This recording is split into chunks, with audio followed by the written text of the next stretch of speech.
Olá! A dor de uma separação conjugal não é sentida apenas pelo casal. Quando se tem filhos na relação, são eles os que mais são atingidos com a sensação de perda. A perda, neste caso, é da convivência diária, a cumplicidade.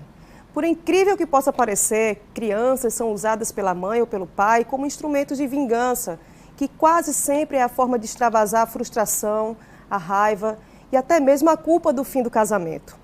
Isto se chama alienação parental, onde filhos são induzidos a negarem, até mesmo de forma agressiva, a manutenção do elo afetivo com um dos pais. E este é o tema que o Prosa Cotidiana debate a partir de agora.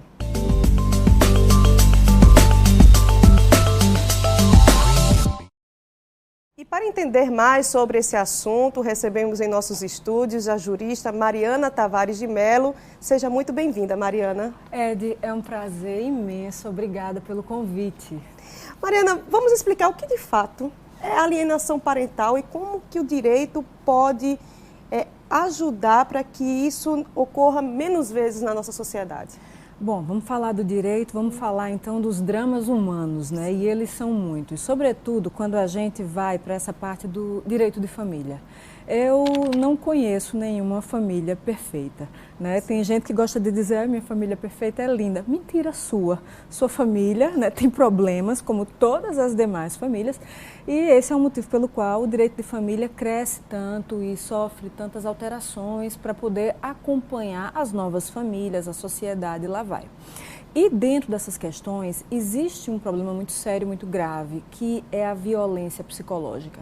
Quando a gente pensa em violência dentro do âmbito familiar, a gente pensa muito na Lei Maria da Penha, então é aquela violência física. Sempre contra a mulher, contra a mulher, na grande maioria das vezes, né? Vai se perguntar, homem não apanha não? Sim, pode ser, mas a violência contra o homem é muito menor, muito menos letal, né, muito menos perigosa. E quando se tem crianças no meio de um problema como esse, uma violência contra a mulher, a criança também sente. Totalmente. Então, são muitas as violências. A coisa vai além da violência física, porque a violência que a gente trata aqui na alienação parental, eu acho que é uma das piores, porque ela é a violência emocional e psicológica. A violência física é uma violência muito óbvia, uma violência, eu diria assim, que grosseira, no sentido de que não há nenhuma elaboração mental no fato de você chegar covardemente e bater em alguém, mas a violência psicológica e emocional, essa sim é que é perigosa, porque ela planta traumas dentro de seres humanos que estão em formação, no caso as crianças, os seres mais indefesos da casa, e dessa maneira, em geral, é aquela parte que supostamente levou a pior, levou o não, né? E ninguém gosta de levar um não, ninguém gosta de ser descartado numa relação, por mais que isso aconteça. É uma coisa muito democrática, né? Todo mundo um dia deu um fora, levou um fora, né? Mas ninguém... Até a hora no sim foi fácil. Sim, mas enfim, né? As pessoas não gostam, né, do não, as pessoas não são preparadas para isso. Então, normalmente a parte que recebeu o não fica ofendida e tenta transpor isso para os filhos. Então, olha, o seu pai saiu de casa e está com aquela lá porque não gosta de você. Se ele não gosta de você, é porque aquela lá também é sua inimiga, né? E já torna, a partir daí, inviável e impossível um contato mais tranquilo, um contato mais prazeroso. E o que a pessoa que implanta esse tipo de memória, esse tipo de trauma nas crianças não pensa é que seja mãe, seja pai, seja avô, avó, tios, eles vão estar roubando grande dose da possível felicidade e inteireza daquele ser humano que tanto precisa de proteção. Principalmente numa fase tão complexa e definitiva para qualquer ser humano que é a infância, né? Perfeitamente. A infância e a adolescência são fases muito vulneráveis, porque são fases de formação. Formação do caráter, formação da sua... Isso, autoestima, a formação realmente da sua identidade. Então, se nesse momento em que todos esses elementos fundamentais precisam ser solidificados, a gente tem ou um pai, ou uma mãe, ou avós, ou tios, que estão justamente minando essa força dentro do seu ser, imagina qual vai ser o resultado futuro.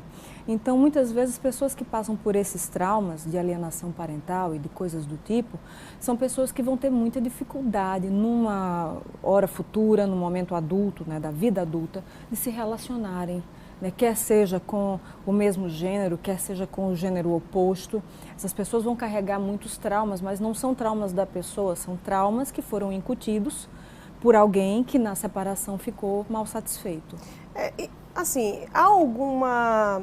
Eu não vou usar o termo penalidade, né? Mas a legislação, ela olha para esse tipo de trauma incutido nas crianças? Olha, graças a Deus, Ed, desde 2010 a legislação parou de se omitir, porque a legislação ela não pode ficar calada, né? Tá bom da gente tirar a venda, né, da deusa Têmis para ela começar a olhar para todos os lados, né, e equilibrar a balança. Porque realmente não dá para a justiça ser cega. A justiça tem que ser quase que onipresente, onipotente, onisciente. Então, desde 2010, nós temos a Lei 12.318, que é a Lei da Alienação Parental, que realmente criminaliza essa conduta, porque assim merece ser tratada essa questão. Independente de ser a mãe ou o pai, né? Olha, é como eu lhe falei, não interessa. Pode ser a mãe, pode ser o pai, podem ser os avós, podem ser os tios, porque às vezes não é nem o pai ou a mãe propriamente, mas pessoas da família que convivem com a criança, que ficam incutindo aquela intriga, sim, aquele desconforto na cabeça da criança. Então, diante disso, diante dos abalos psicológicos e emocionais que são comprovadamente causados, a parte abusadora, porque isso é um abuso, vai ter que pagar terapia, né, para reequilibrar a cabeça daquela criança, daquele ser vulnerável, né, que de qualquer maneira foi minada. Existe também a questão do pagamento de indenização para a parte ofendida. Né, seu pai é um cafajeste, seu pai é um mentiroso. Não, apenas o pai da criança não ama mais a esposa, ou vice-versa, a esposa não ama mais o pai e quer viver uma outra vida, todo mundo tem direito. Nós não somos propriedade uns dos outros, né? Somos seres livres. Bom, enfim, a pessoa que incute o trauma poderá pagar indenização, multa e, o mais interessante, poderá perder definitivamente a guarda sobre o filho, uma vez que, ao invés de zelar pela inteireza do filho, essa pessoa está apenas minando, traumatizando e quebrando aquele pequeno ser humano. Já houve casos em que uma das partes perdeu a guarda justamente por alienação parental? O que de fato faria perder essa guarda? Bom, a maneira como se identifica a questão da alienação parental é uma maneira sutil, mas que vai crescendo, né, assim, pouco a pouco, e que logo se torna muito perceptível. O comportamento da criança. O comportamento da criança muda radicalmente. Então, uma criança alegre, expansiva, gentil, torna-se uma criança reclusa, agressiva, hostil. Então, isso não é normal. Se essa criança que antes vivia sorrindo, hoje é uma criança que, enfim, parece um animalzinho assustado, né, um ser assim absolutamente desamparado, é porque alguma coisa, de fato, está assombrando o universo dessa criança. Vamos investigar o que é. E nessas investigações, fica muito claro que está havendo uma manipulação covarde, altamente maliciosa, altamente, como é que eu posso dizer, articulada pelos mais baixos propósitos. Então, eu estou magoada porque fulano não me quer mais e eu agora vou atingir fulano através do nosso filho. Então, o filho passa a rejeitar o pai porque a mãe, na verdade, né, está fora da relação, ou vice-versa, né? Enfim. A grande questão para solucionar esse problema é a guarda compartilhada. A guarda compartilhada eu defendo assim com veemência, que é a maneira mais eficaz de se deter esses processos.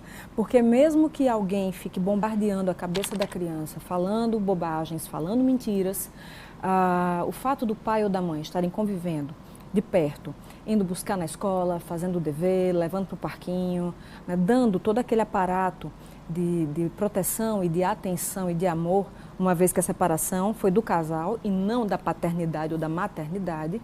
Então, essa vai ser a maneira mais eficaz da criança perceber que aquela manipulação sórdida não tem sentido, não tem cabimento. Por conta da convivência que vai ser mais cotidiana, mais rotineira, né? Ela Exatamente. vai ter uma percepção, vai ter uma opinião formada de acordo com as ações de cada um, que ele vai ter, digamos, com maior equidade, contato, né? Por exemplo, falando de situações que eu já vi, onde a alienação parental teve início e o pai foi até, enfim, as últimas brigando pela guarda compartilhada e assim conseguiu.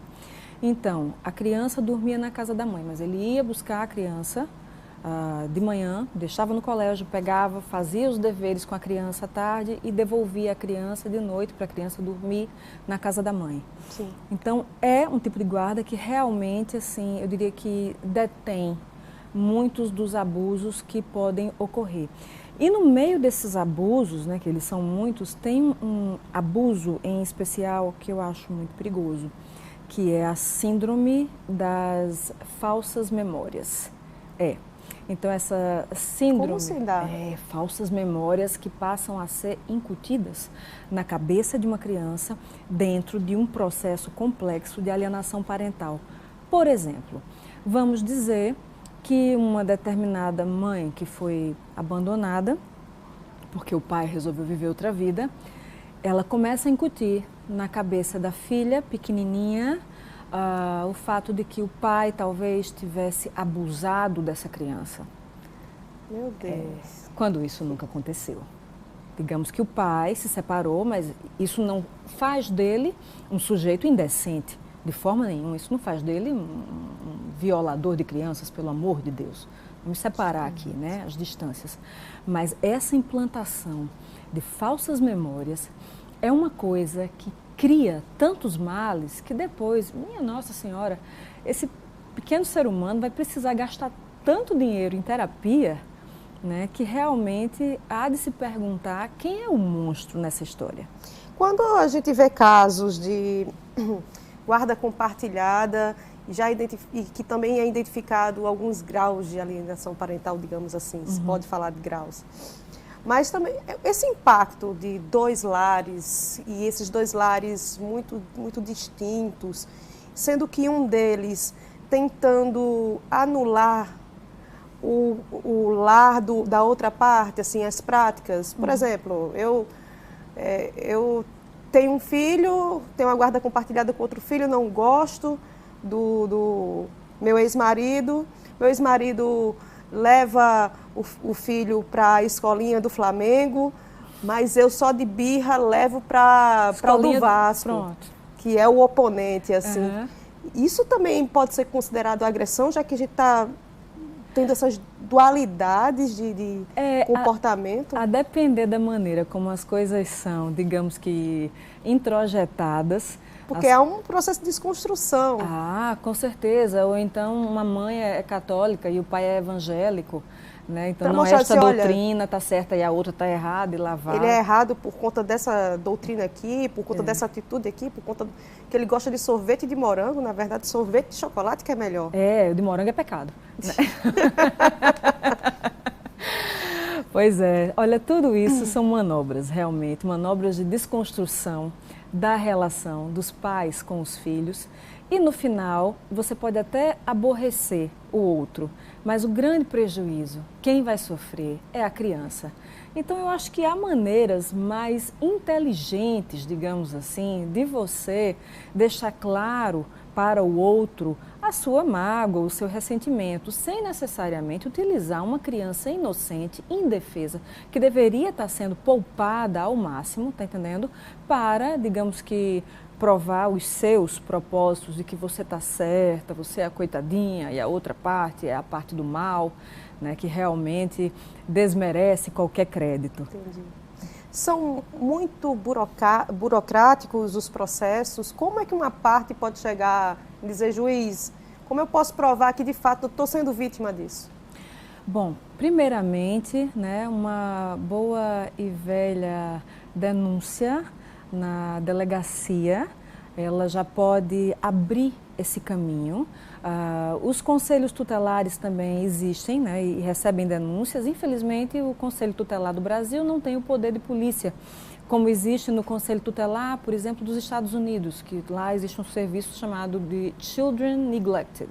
Então, lá é um Conselho Tutelar com poder de polícia. Entendi. Então, aqui o Conselho Tutelar, ele faz um trabalho de mediação dentro do que ele pode, mas ele não tem o poder de polícia. Então, às vezes, dentro da questão da Lei Maria da Penha, essa questão pode ser, sim, digamos que discutida, levantada. E, em outros casos, as pessoas devem entrar realmente com um processo na vara de família para pedir a guarda, nesse caso, a guarda exclusiva, já que a outra parte está se mostrando absolutamente incapaz de criar uma criança com segurança, com equilíbrio, né, com verdadeira valorização da sua autoestima, do seu eu, da sua construção enquanto pessoa.